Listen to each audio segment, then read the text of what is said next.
tremendously honored with the welcome this community has given us. It feels incredible to go across the world and feel that we can find home. So thank you for bringing us into your community, for really going out of your way to making us feel so special. So the question from our Parasha today I'd ask is, where does one find God? Where does God reside? And maybe I've lost a few of you already who say, well, I'm not sure I believe in God, let alone know where God is supposed to dwell. But even if you have no idea, know that this has been a question that our ancestors have been asking since the very beginning of our religion. Back in Genesis, we followed our patriarch Jacob. And you remember he fled from his brother after he stole his brother's birthright. And along the way, he had this famous dream. He dreamed that there was a ladder that reached up to heaven, and angels were ascending and descending this ladder. And when he woke up, Jacob was sure that he had encountered God. And he decided to name that place Beit El, which means Beit, like Beit, house, El, one of God's names, a house of God. He felt that this encounter with God was tied to a very specific location, that God resided in a fixed place. That was where the Beit El was. But this week in Parshat Truma, we receive explicit instructions on how to build a portable Mishkan, a tabernacle, that we can move from place to place so that God can come with us in our travels, in our wanderings through the desert, in this portable tabernacle. God instructs Moses, tell the children of Israel to take gifts to me from each person, asher yidvenu libo, as their heart feels so moved to give them. V'asu li mikdash v'shachanti b'tocham. Molly just chanted those words. And you will make me a sanctuary, and I will dwell among them. Here in this parsha, the Israelites are literally creating a Beit El, a house of God, a structure where God can dwell. But unlike Jacob, they understand that God is not limited to one fixed place. God is going to be present wherever they go, as long as they build a Mishkan. You might ask yourself, does God really need a Mishkan? Does God need a dwelling place? A structure so that God can reside? I don't think so. But I think the Israelites did. They needed to have a Mishkan so that they could know where they might find God. A place that they could build together with the gifts of their hearts. For my group from Central Synagogue, we know what it feels like to be very connected to a sanctuary space. We are very fortunate that we get to worship in a very beautiful sanctuary. If you've never visited Central Synagogue, consider this your invitation. We hope that you will come. Our sanctuary was built in 1872. It is the longest sanctuary in continuous use in New York and one of the oldest, most beautiful structures that we have in the United States for a synagogue. It was built in the Moorish style. It's ornate and grand, and yet somehow has its own intimacy about it. Many people from our community, if you ask them why they joined Central Synagogue, they say, because of the beautiful sanctuary. But in 1998, we had a terrible fire. It started over just in one roof. It was an accident, but it spread to the entire roof. And the next thing we knew, the entire roof had collapsed in. The entire sanctuary was completely destroyed. And for 3 years, we did not have a sanctuary. We did not know where our Beit El would be. But we learned something. We learned that our sanctuary was wherever our community was. We learned our sanctuary was the place where people could bring their gifts. In the 3 years where we were homeless without a sanctuary, our Beit El was sometimes in the basement of our community house.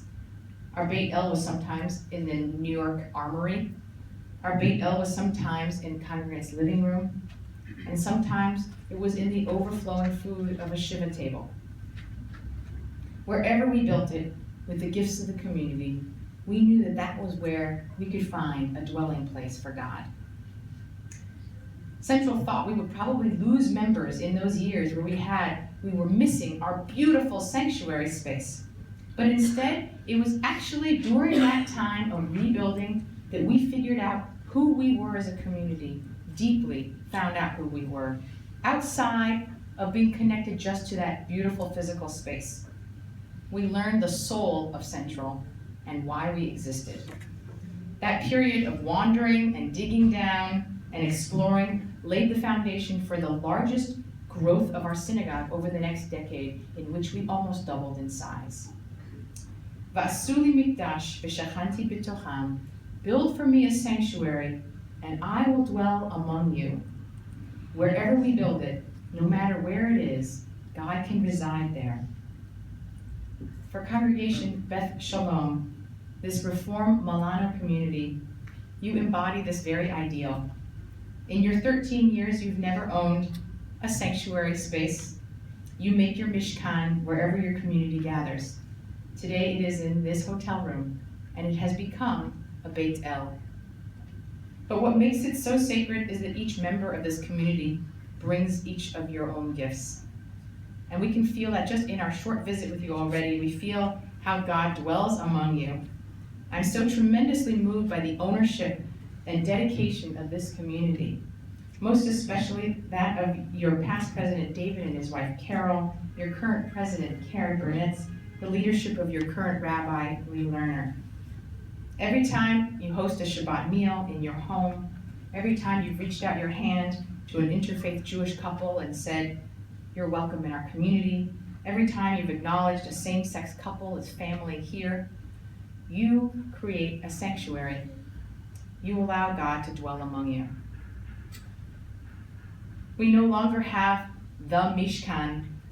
If it truly existed, it disappeared thousands of years ago. But that doesn't matter.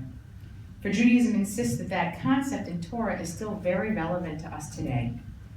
We learn that God's dwelling place is not just in a fixed space, like Jacob thought with his Beit El. And it's also a portable Mishkan, a sanctuary we can construct anywhere, like a hotel room, wherever the heart of your community resides.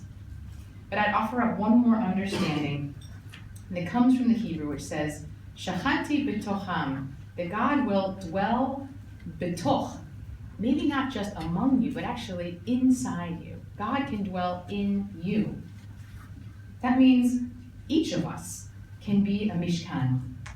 That in acts of love and compassion and generosity and reaching out to someone who's sitting by themselves, all those different ways we can do it, we actually construct within our own hearts a Mishkan, a dwelling place for God. So I might translate that line one more time. Make of yourself a sanctuary, and then God will dwell inside you. Shabbat Shalom. I offer that just in one way to sing that line, if you join with me. I've said it about 4 times, so maybe you have it. Va'asu li mikdash, v'shachanti b'tocham. So, and the melody actually is an old, familiar folk melody, actually. Va'asu li mikdash, v'shachanti b'tocham, v'asu li mikdash, v'shachanti b'tocham. O Lord, prepare me to be a sanctuary, pure and holy, tried and true, and with thanksgiving, I'll be a living sanctuary for you. Ve'asu li mikdash, ve'shachanti b'tocham, ve'asu li mikdash, ve'shachanti b'tocham. Shabbat Shalom. Shabbat Shalom.